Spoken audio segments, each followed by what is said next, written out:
na pinayagan ni Lord mangyari. Bakit? Meron siyang itinuturo sa atin.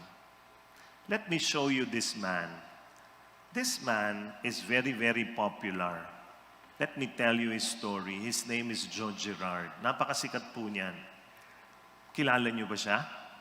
Hindi. Sabi ko sa inyo, sikat eh. Si Joe Girard tried everything in business, failed. Nag-employment, wala rin. Nag-sales, di rin nag-work. And for many, many months, hanap ng trabaho, hindi siya makahanap ng trabaho. And then one day, paggising niya, alam mo, sabi ng mga asawa niya, Joe, today, your kids are going out the streets and they will beg for food. Mamamalimos na yung mga anak mo. Alam mo, sabi ni Joe, keep them here. I will go and look for food. Tapos si Joe lumabas. Sabi sa loob-loob niya, every day na lang ako ganito, naghahanap, wala akong mahanap. But today was different. He was desperate. Mamamalimos na mga anak ko eh. So talagang painful, pero laban, lakad. And then he saw a store selling cars. So nilapitan niya yung manager, "Sir, can I sell a car?" Alam mo, tanong sa kanya, "Have you have a sales experience?" "Yes, I do." "Okay, go. Sell a car." That day, Joe Girard sold one car. Ang problem ito, yung commission sa kanya, yung bayad, will be given 2 weeks pa. So mali.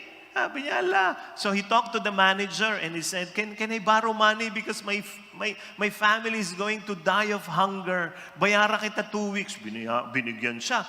Joe bought a lot of food, brought it home.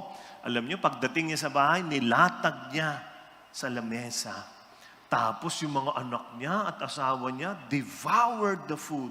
Gabi na eh. Kain talaga sila. Tapos si Joe, tingnan niyo ako ha, si Joe nakaupo, nakatingin sa kanyang mga anak at asawa at umiiyak si Joe. At alam mo, sabi niya, hindi na ako papayag maging mahirap.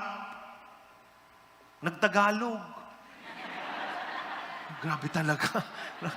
Pag gutom ka, ganun eh, no? Kung ano-ano sinasabi mo. Hindi na ako papayag maging mahirap. An ordinary car sales agent sells 7 cars a month.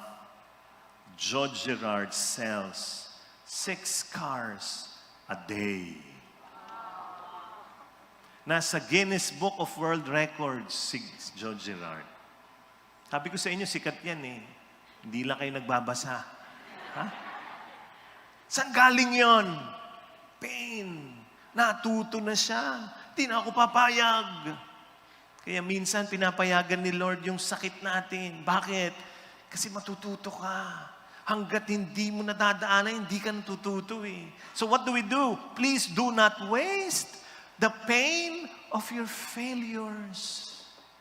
Sabihin nyo nga,